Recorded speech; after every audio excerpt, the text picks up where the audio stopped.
Welcome back, War Room fans. So I'm sitting here once again looking at the med. So last video we had that conversation about this battle down here, and we started talking about combat and just like something's just weird going on here. And as Morpheus told Neo in The Matrix, it's like a splinter in my mind. I know there's something there, I just can't put my finger on it. I'm trying to wrap my brain around it, but it's not physical, it's not tangible, it's not a rules problem. It's just, there's something weird about combat. So I went over to Bryce's like 2 weeks ago, and we made a couple videos. The first video is Bryce laying out like his take on this. Now he's not here tonight because I'm at my house.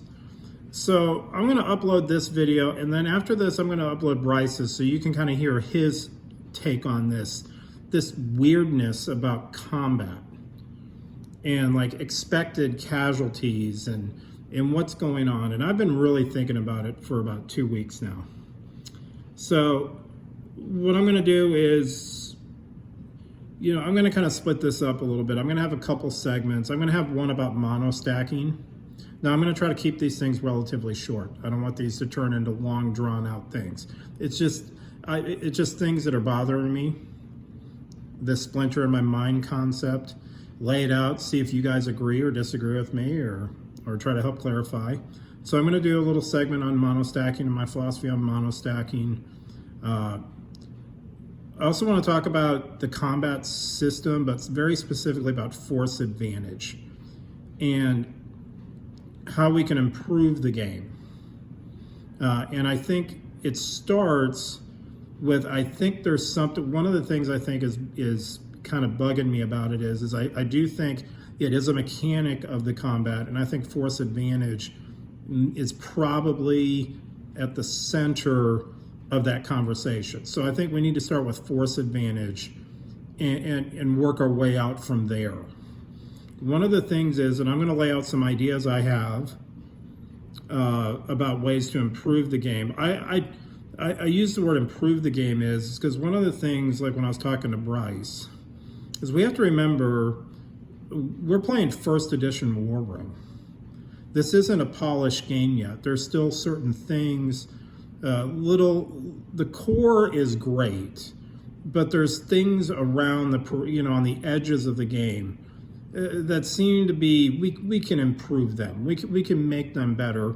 And as time goes on, the more we play it as a community, these things will be changed. Like Thomas Gale on Board Game Geek, last month he released version 126 of the rulebook. So they're still tweaking the rulebook.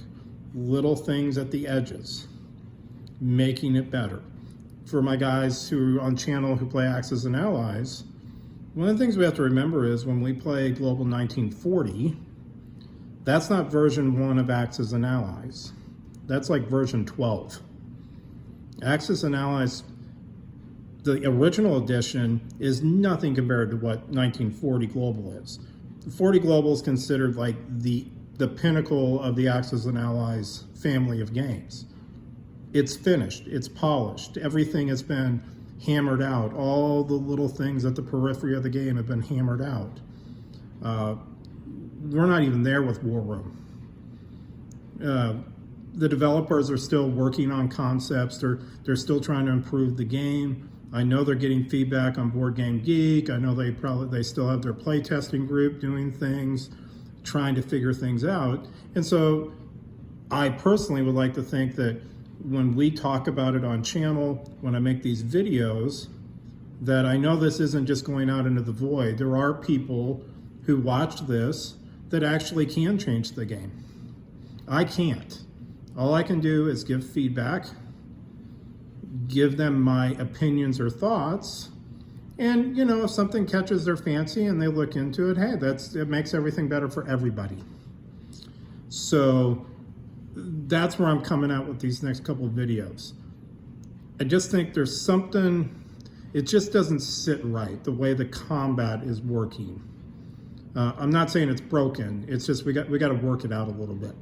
So I'll be right back, and I think I'll start with the mono stack discussion, then we'll move over to the force advantage. And then I think I'll kind of have like, in the force advantage, I'll kind of throw out my ideas on force advantage and ways that I think we can improve that. So sit back, guys.